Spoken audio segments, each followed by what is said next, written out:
Let's go over to Ali from Houston, first time caller. What's up, Ali? We're going to be in Houston for Beyond the Mic. What's up? How, how you doing, sir? First time Good. call. My thing is, the guy, the governor, saying what he's saying, doing what he's doing.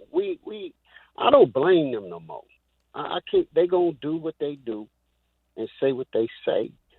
They gonna keep doing that. I'm looking at us as black people. We have to, if they, we have to understand they're not gonna change. And we keep, just like during Martin Luther King time, they marched and marched, and we got some things. And it seems like, and now we doing the same thing that our grandfathers did, and they showing the same thing. We gonna have to change our thinking. Muhammad Ali said it. Muhammad Ali said, if he said, I got 10,000 snakes coming at me, and all of them poisonous, but 1,000 of them. Got you, Mr. I Ali. was So, like, what's the change that you want to see? we need to separate from these people and govern ourselves as a people. And how are we Or going to we do go, that? How are we as black people going to separate from the United States of America and govern for ourselves? Now, I can say we could see some of that locally in some cities in Prince George's County in Maryland. Now, of Yeah, course, there are white folks that live there. yeah. In But parts the of government Atlanta, is black. Buck, the government is black, right? Blackity black.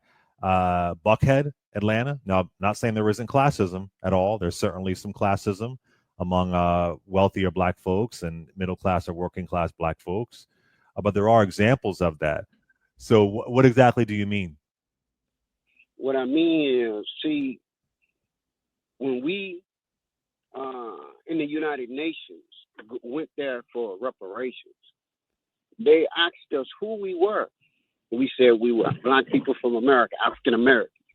So they got the records of all the human beings and their human rights and what's their human rights. And they researched and they said we not African American is not on the books as human beings with a definition of a people. So we pressed them, and they said okay. They went back and did research mode, We and they have other came back. calls, brother. So just land the plane for me, sir. What the thing is, we had to be recognized as human beings, and we are recognized with the name Afro Descendant now. And they told us, now you must govern yourself as a people, as a nation of people, because in America we're not recognized with the name African American. And So, are you saying just a simple name? Because a lot of people don't like Afro descendants. They don't like African American. Now that the popular term is Black American, that could change at any point. Now we have people like ADOS and FBA. I know it's Lord. more of a social media thing. Hmm. So Hmm. you're saying just a simple name change of how we identify ourselves? Ali, I'm just curious to know. Just curious. Just did you vote in 2024? Did you vote? uh, sir, I don't vote in a Ah, system that's rigged. got you. You don't vote in a system that's rigged. So you're a non-voter. You're a non-voter in And Houston, in Texas. in Texas, okay, In where they Texas, just have you don't vote gerrymandered, when they've okay, just redrawn the area. So you're a to eliminate non-voter. black representation. But we need to govern ourselves. But we just got black representation eliminated through the maps in Texas because Republicans have a trifecta. Even though we have the numbers alone, we have the capacity as black people to make the Govern difference. ourselves in black areas. To your point, yeah. So it sounds like there's one step that you're not doing because you still pay your taxes, you still work in this country, you still have a social security number. At some point, Mr. Ali, what's your age? Sir, we have to be intelligent today. We can't be just saying things and then don't look at it fully and how Yeah, it but affects that's what you do because you don't vote. Mr. Ali, how old are you? you. Sir, uh, I'm 58 So and I are don't you vote. are, are you going to apply for Social Security when you're eligible or no? What? Because I paid into it. Yes, that's common Oh, sense, so right? you paid into it. So now that you've paid, and so now you'll do it now. But why even be involved in a rigged system? Do you see what we're getting at? That you are saying you don't vote, yet they're trying to take away your social security. But go ahead, Mr. Ali. Final comment, brother. My final comments, bro, is that we as black people need to stop, take off the rose-colored glasses and understand we are not the majority. The majority rules, and that's why they're losing in Texas. I don't care how many times black people vote. We are not the majority, and we're not gonna have the doggone power to make a change. The way to make a change is to move away from them. If they beating us Well, up, why haven't you you moved? gotta move. Why haven't you moved? Where are you going? But can I just say, because I know we got to go to a break soon, we don't need to be the majority. What we have is the margin. We have the margin of victory or defeat in this government system, in places like Texas, in places like Mississippi, in places where we're heavily concentrated, but we are not voting our capacity. We're paying taxes, we're paying into a system, and we have no say-so in how our taxpayer dollars are spent because our votes are diluted, our representation is diluted, and we don't get to determine what happens at the statewide level because we don't vote. We don't need a majority. We only need the margin. If we activated that margin, then we would have so much more political power. Republicans know that, which is why they do everything in their power to disenfranchise us. And Democrats, unfortunately, take it for granted. So self-governance starts with us activating our capacity. We don't have to create a whole new system. We can just work within the system that we have right now. If we do what we have the capacity to do. Sonia from Indiana. What's up, Sonia? First time caller. Hey, Clay and Reese, how are you guys? Good. How are you? I am doing well. So I was calling in because I kind of, not all the way, probably 40% agree with the young guy, Ali. And let me preface this by saying I voted. I voted for Kamala. So let's get that off the table. But I am not a vaccine taker. But one thing I do believe is this, and that we keep doing the same thing over and over again, begging these folks for equality, equity, and everything in between. And I kind of feel like, let's leave them be. Yes, we live in the United States of America, but at the end of the day, they've shown us over and over again that they want to continue to oppress us. They want to do all of these things to make sure that we don't succeed in spite of us succeeding.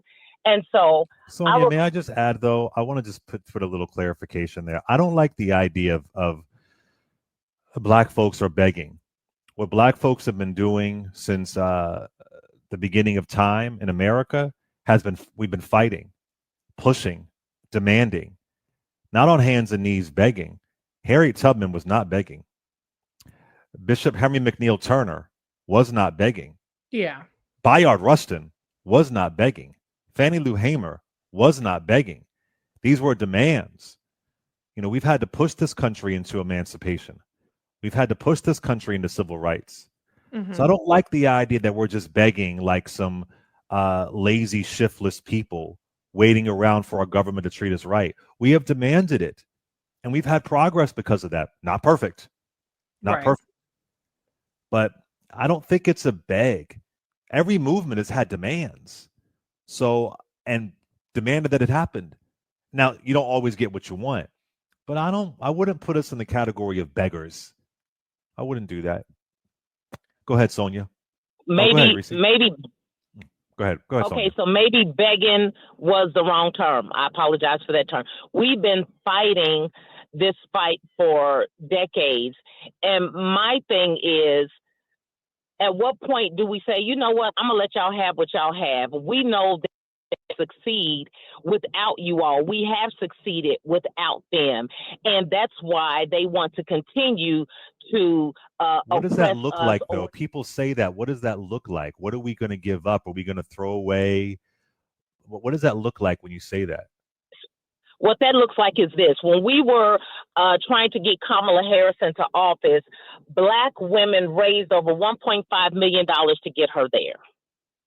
And so we understand that if we put our minds to something and our heads to something, we can make it happen. So let's put that same energy in raising money to educate our children, to make sure that we have everything that we need, so we don't need to be dependent upon them, because they're letting us know day in and day out, decade after decade, that they don't want us.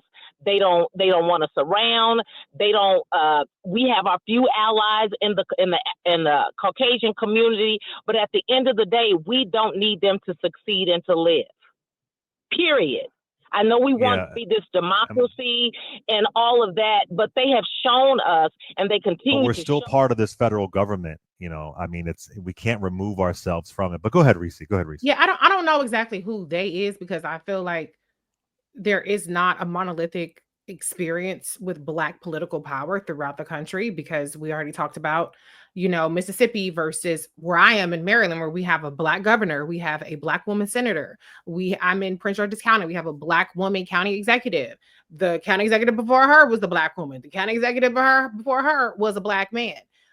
Where we have Black people representing us in Congress. And so I don't know who they is, but I will say that what I'm demanding from the federal government, from electeds, is a return on my investment, because I pay a shit ton of money in local taxes, in state taxes, and in federal taxes. So you damn fucking right, I want a return on my investment. I want to make sure that my roads ain't fucking up my car. I want to make sure that my schools are funded properly. I want to make sure that the government is managing the budget properly. That's my money. That's what I put in. And that's what I'm demanding back. It's not charity. I'm not giving them my tax money for shits and giggles to be a nice person. I'm giving it to them because I'm part of a society in which I should be reaping the benefits from the government. Now, I ain't got no stimulus checks. I ain't got X, Y, and Z. And I'm okay with that, as long as what they're doing is what they're supposed to be doing. Now, I'm in Maryland, so that's a little bit different. There are Black people who are in states in which they're voting for Democrats, but Democrats are not winning in those states. They don't have a Democratic senator. They don't have a Democratic governor. They don't have a Democratic control of either chamber of the legislature. That's most Black people are situated, because we're heavily concentrated in the South. And Texas has a Republican trifecta, and they've had a Republican trifecta for decades. And so I think that I get the frustration. I get the disillusionment with the system. The system is not working, but I don't think that the problem is that the system can't work. The system is working in certain places. We're seeing it.